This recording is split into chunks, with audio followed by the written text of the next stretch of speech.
time to rest and recuperate, her progress may seem slow at first. But coming up, as her brain begins to rewire itself, Jessie gets up and out of bed.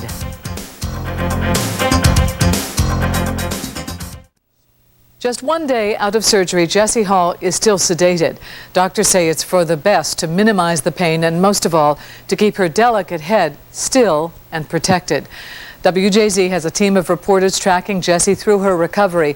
Now, as Jessica Cartalia shows us, for the first time in months, Jessie is sleeping peacefully without the twitching, without the seizures.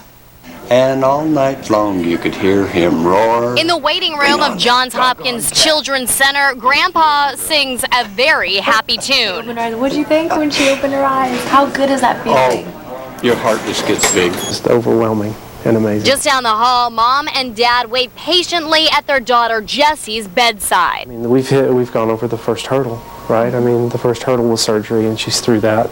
We know there's a long ways to go. Yesterday, Jessie survived the most major brain surgery there is. We're extraordinarily happy when they go this smoothly. World-renowned pediatric neurosurgeon Dr. Ben Carson removed half of Jessie's brain. Longer term, we'd like to see her in a few days move to a normal room. Depends on her body, right? How well she heals. Jessie had Rasmussen's encephalitis, a rare neurological disease that was destroying the right half of her brain. Now, living with only half of her brain, the 6-year-old must relearn all of her body's tasks. Oh, it's amazing. And to not see her hand shaking and seizing is it's just wonderful.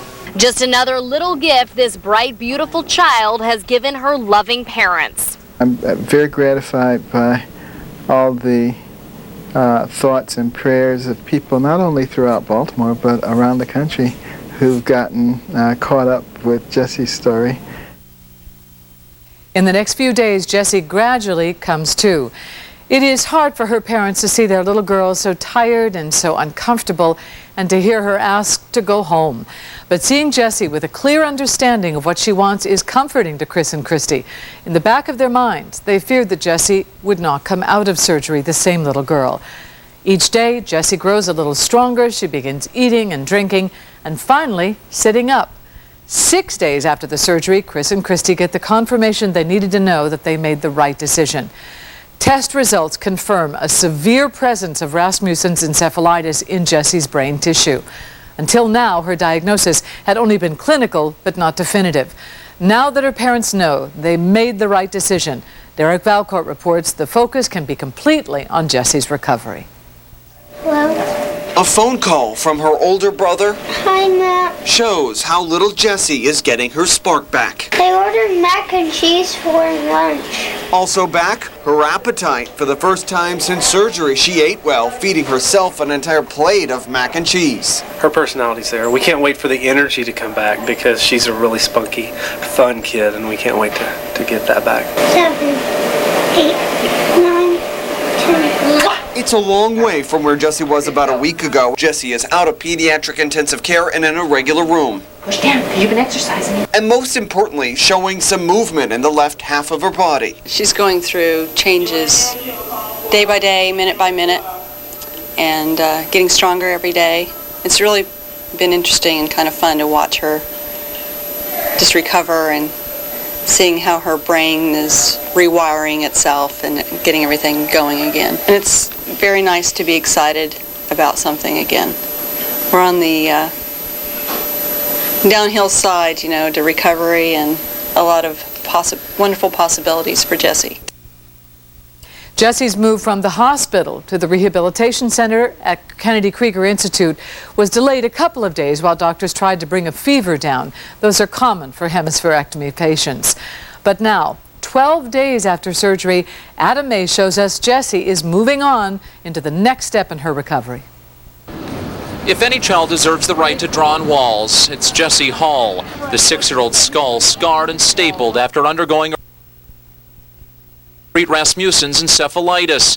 The neurological disease was destroying the right half of her brain, so that half was removed. Now, Jessie says goodbye to fellow patient Macy and her other friends. Ready? Set, go! She's leaving the Johns Hopkins Children's Center. It feels one step closer to being home.